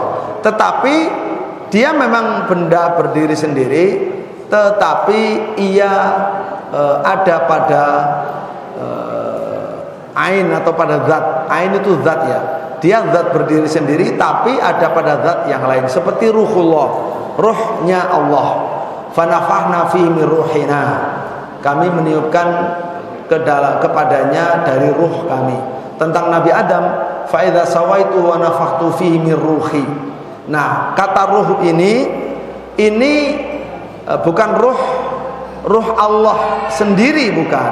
Tapi yang dimaksud adalah ruh yang diciptakan oleh Allah, tetapi dinisbatkan kepada Allah untuk memuliakan ruh tersebut dan mengagungkan ruh tersebut. Ini soal akidah, detail-detailnya akidah yang memang kalau diterangkan dengan agak cepat agak kurang mengena gitu ya. Alhamdulillah Bapak Ibu rahimahullah, kita selesai membacakan hadis musalsal bil awaliyah, terus membacakan hadis nomor 36, lalu membaca beberapa fawaid dari hadis 36. Maka perhatikan ini mana tadi ya?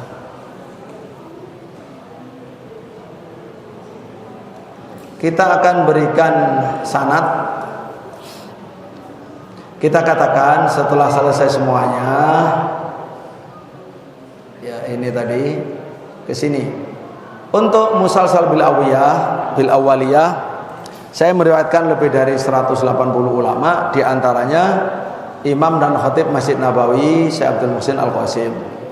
Kemudian Syekh Ahmad bin Abu Bakar Al-Habsyi, kemudian rahimahullah, lalu Syekh Abdullah bin Shalih Al-Ubaid hafizallah, lalu Syekh Muhammad Ziyad Tuqla Dimishki Aslan Al-Muqim di Riyadh, lalu Syekh Profesor Dr. Walid Al-Minisi, lalu saya Dr. Hamid Akram Bukhari, juga imam di Masjid mudarris di Masjid Nabawi. Kemudian saya Abdul Wakil Al-Hashimi hafizallah, masih hidup, ulama sepuh Makkah. Kemudian saya Al-Muammar dari Yaman, Utsman Al-Qudaimi, umur 90 tahun.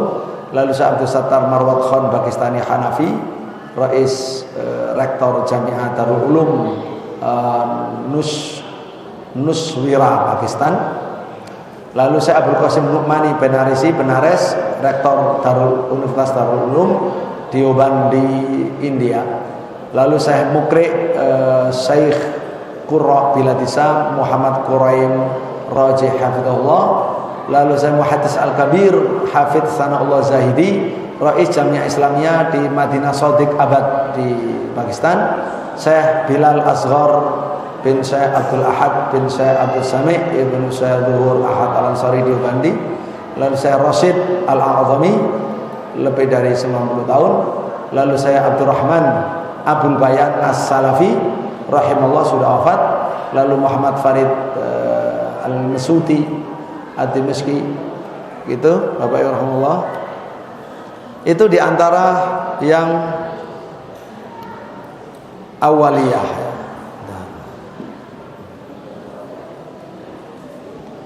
Kemudian begitu pula kita meriwayatkan yang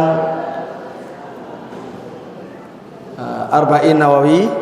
Arba'in Nawawi banyak di kitab itu, saya terangkan beberapa. Ada 39 nama ulama. 39 nama ulama dari 180. Itu ada di sanad, ada di halaman shot ya, di halaman awal sampai halaman zal, kemudian Rajabiyah dan seterusnya. Ini tadi yang musalsal bil awliyah, lanjutnya ya. Ini termasuk sanad ke Banjari segala ini ya. Saya Abdul Karim Abdullah Ja'far Tambani dari Kapuas, tapi lahirnya dari Malaysia, sudah sepuh, umur 100 tahun. Umur 100 tahun.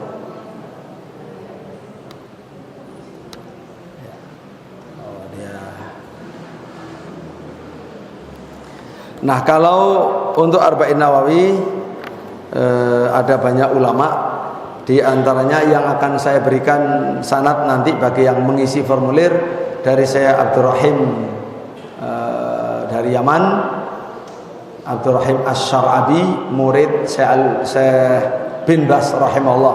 Jadi sanad yang saya sebutkan di Google Form nanti yang dari Syekh bin Bas rahimahullahu taala. Baik, dengan demikian ujizukum al-hadirin wasami'in ijazatan khassa bima quri wa huwa al-hadits al-musalsal bil awwaliyah wa kadzalika haditsan min arba'in nawawiyah wa ba'di al-fawaid. Fa ujizukum bil hadits musalsal bil awwaliyah wa bi arba'in nawawiyah wa bi zawaidiha wa bi fawaidiha ijazatan ammah wa bi ghairiha min mu'allafati wa marwiyati ijazatan ammah wa amma bihi khassah ya, bima quri'a khassah wa bi asli ma quri wa bi zawaidi ma quri itu khassah. Demikian, mudah-mudahan jadi ilmu yang bermanfaat. Ada ilmu yang bisa difahami, diyakini, diamalkan. Ada ilmu yang menjadi ilmu alat. Nah, termasuk ilmu sanad. Itu adalah ibarat garam bagi orang yang masak supaya menjadi gurih, supaya menjadi dan menjadi penyedap bumbu dan garam bagi orang yang memasak. Tujuannya ya masakan itu yang bergizi, itu masakan itu, tetapi disempurnakan dengan Bapak Ibu rahmatullah, disempurnakan dengan apa namanya? Dengan sanad. Sanad punya ijazah ilmu seperti ini, nanti punya sanad seperti ini ya. Wah, dia kayaknya lebih capek dari saya Bapak Ibu ya.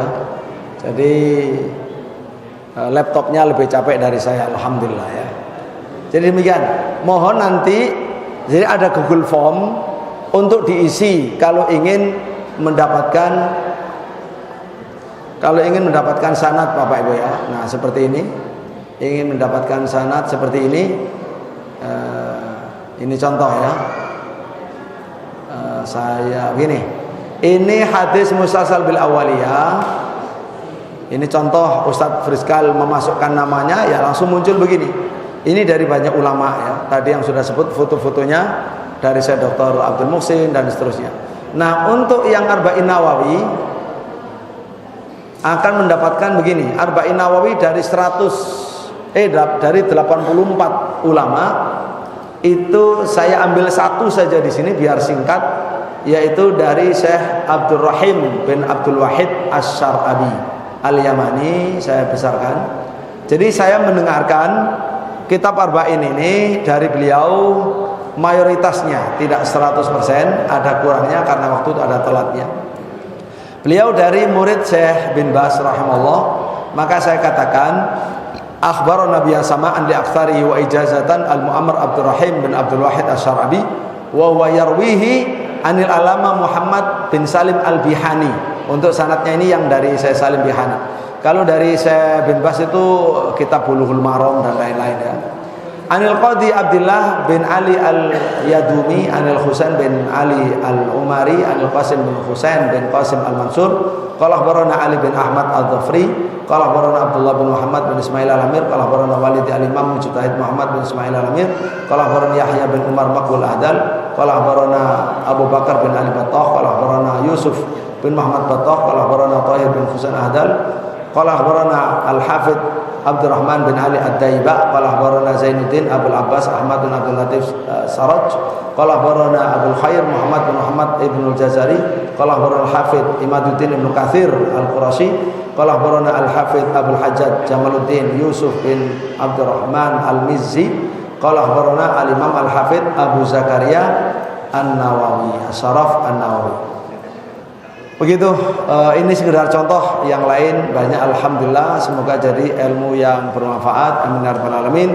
Jangan lupa kalau berdoa juga doakan kami, orang-orang yang menjadi jalur periwayatan sampai kepada Nabi Sallallahu Alaihi Wasallam. Demikian. Ini berlaku untuk semuanya. Anak-anak kecil yang hadir sekarang juga boleh didaftarkan namanya. Nanti akan berguna kalau besar. Begitu Bapak Ibu, sampai berjumpa lagi pada majelis berikutnya. Demikian, wassalamualaikum warahmatullahi wabarakatuh.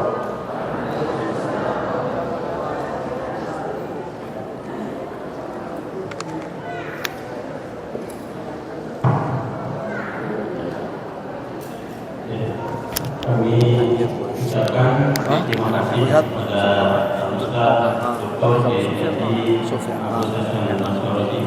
LCMAG, dan tadi sudah disampaikan oleh beliau, Bapak Ibu jamaah sekalian, kalau tadi disampaikan sanad, ya mungkin Bapak Ibu di Bengkulu apa itu sanad mungkin belum ini Pak Kiai ya, belum nyambung, nggak apa-apa, tadi sampaikan belum paham nggak apa-apa. Sanad itu apa? Jadi sanad ini adalah bukti keilmuan. Jadi Bapak Ibu tadi mendengar hadis dibacakan oleh beliau, itu nyambung sampai ke Rasul Sallallahu Alaihi Wasallam. Allahumma shalli alaihi. Ya, jadi nggak diragukan lagi yang disampaikan tadi itu hadis memang terucap dari lisan Rasul SAW yang mulia, didengar tadi oleh yang pertama oleh para sahabat, terus makanya itu ada silsilahnya, mutasalsil, nyambung. Dan beliau tadi menyampaikan, beliau mendengar itu bukan dari satu guru, ya, lebih dari 80 guru beliau. Dari para masyayikh tadi ada foto-fotonya. Nah, sehingga ilmu tadi yang nyampe ke kita itu insya Allah ilmunya ilmu yang hak, bisa dipertanggungjawabkan kebenarannya, dan bahkan tadi langsung nyambung sampai Rasul SAW. Nah, kalau Bapak Ibu membutuhkan bukti itu dengan sanad, silahkan, beliau sudah buatkan formnya, tapi isi di Google Form. Kalau Bapak Ibu membutuhkan linknya, nanti tinggal hubungi panitia. Ya, kalau yang Bapak Ibu wali santri mungkin akan disebar nanti lewat link. Tapi bagi yang memang hadir, yang nggak hadir nggak boleh. Ya, yang hadir, yang boleh yang hadir. Yang nggak hadir berarti kan dia tidak ada sanadnya karena nggak pernah mendengar dari Bapak Dr. Kiai, ya. Jadi yang hadir silakan, itu bentuk tanggung jawab. Ya. Baik Bapak Ibu sekalian. Hadiah untuk antum penyerahan. Oh. Ya.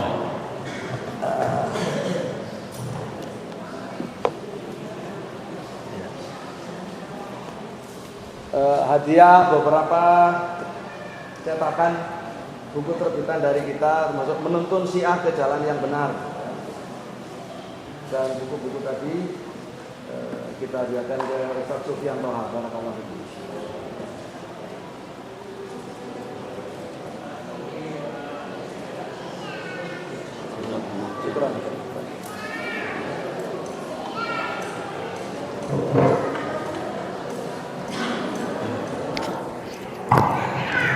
Ya, baik. Kami ucapkan sekali lagi terima kasih kepada Ustaz Dr. Yadi Abdul Husain Basri, SPMAG, atas ilmu yang telah diberikan kepada kita semua. Kita juga ucapkan kepada Bapak Ibu sekalian jamaah yang telah hadir bersama-sama kita untuk berada di majelis yang mulia ini. Tadi sudah disebutkan juga keutamaannya, juga kepada para santri, para panitia, asatidz dan semuanya. Untuk mendapatkan keberkahan ini, mari kita tutup majelis ini dengan doa kafaratul majelis.